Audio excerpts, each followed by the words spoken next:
So tell us about this decision to send these Challenger 2 tanks. What exactly are they and how are they going to help Ukraine in this fight? Well, it's a modern combat tank, very capable, and really it symbolises, along with a number of other mechanised forces, a shifting of the red lines to give Ukraine the potential for mobile warfare in the future. Now, I know it's the first main battle tank which has been announced. Actually, earlier this year, both the US said they're sending 50 Bradley, which is a mechanised infantry combat vehicle. France is going to send a thing called the AMX-10 RC, which is a light tank. Germany is sending 40 Marders. That, again, is a mechanised infantry combat vehicle. If you combine those things together, you get a combined arms grouping. That's the one which can punch through for offensive operations. So it's really this shift in the red lines, which will probably lead to other countries in the next 2 weeks also giving armour to the Ukrainians, which gives them this idea of a winning faster strategy in 2023. But of course, the enemy on the other side gets a vote in that, and it looks like the Russians are going to mobilise another 500,000 men this year on top of the 300,000 they mobilised in October. So there's a lot of hard fighting to come yet. So just to clarify, it's more a symbolic gesture to encourage others to also donate, but to give them military equipment. Yeah, it's partly that. So someone's got to be first, and it's always a good thing to be first with the most. So I think we're going to see two waves, really. Firstly, we're going to see more Russian-built tanks, which they're used to working on delivered via Czechoslovakia and Poland. That's the T-72 tank. But secondly, and more importantly, is really when Europe gets its act together and probably delivers German Leopard 2 tanks. The reason for that is that is a tank which is used by most European armies. The Challenger 2 is a fairly bespoke but very capable bit of kit. For example, its 120mm ammunition is different than the 120mm ammunition of the Leopard tank and other tanks. So the CR2, Challenger 2, can't use NATO ammunition because it's got a rifled barrel rather than a smoothbore barrel. Right. Sorry, and just to clarify, what does that actually mean in terms of the strength of the firepower and the distance?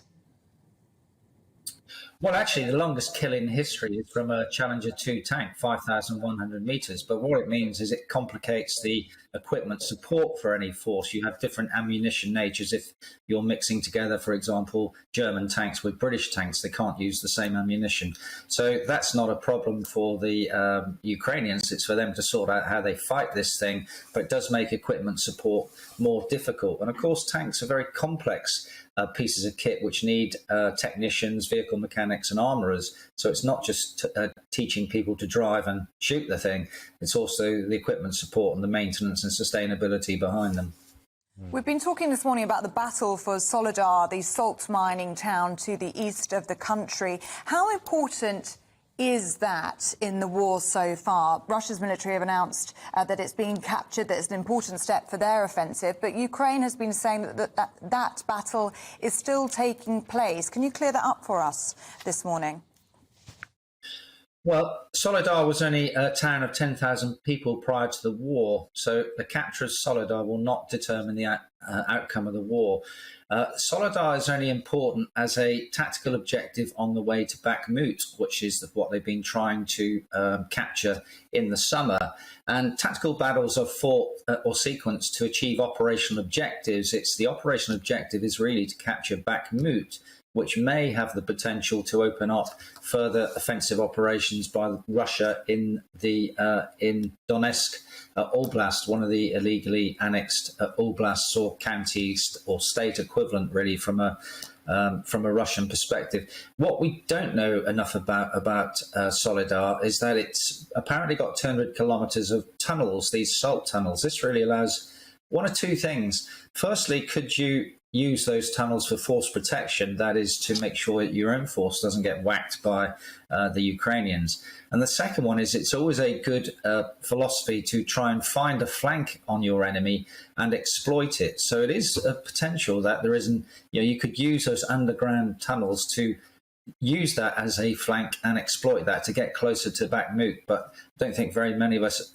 know anything about where those 200 kilometres of tunnels go. Do they sort of go under Bakhmut, and would that allow them to infiltrate forces to enable taking of Bakhmut?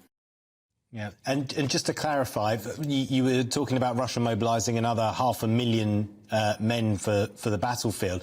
You think there's going to be a big escalation in fighting come the spring?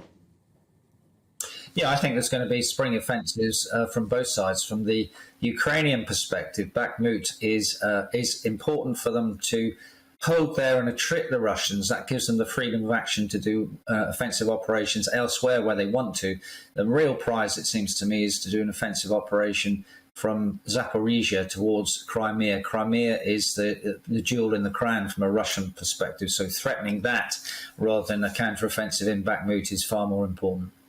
And you don't think any front will be opened up in Belarus anytime?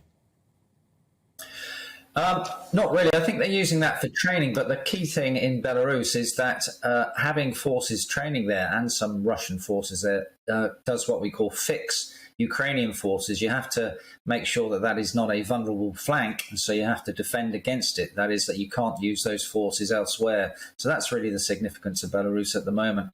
I think the Belarusian army is so weak that it would collapse within a month if it were to be used alongside the Russians, and that would threaten the Lukashenko regime, and you don't want one of your satellite countries going from a Russian perspective. So I don't think that's still a high probability.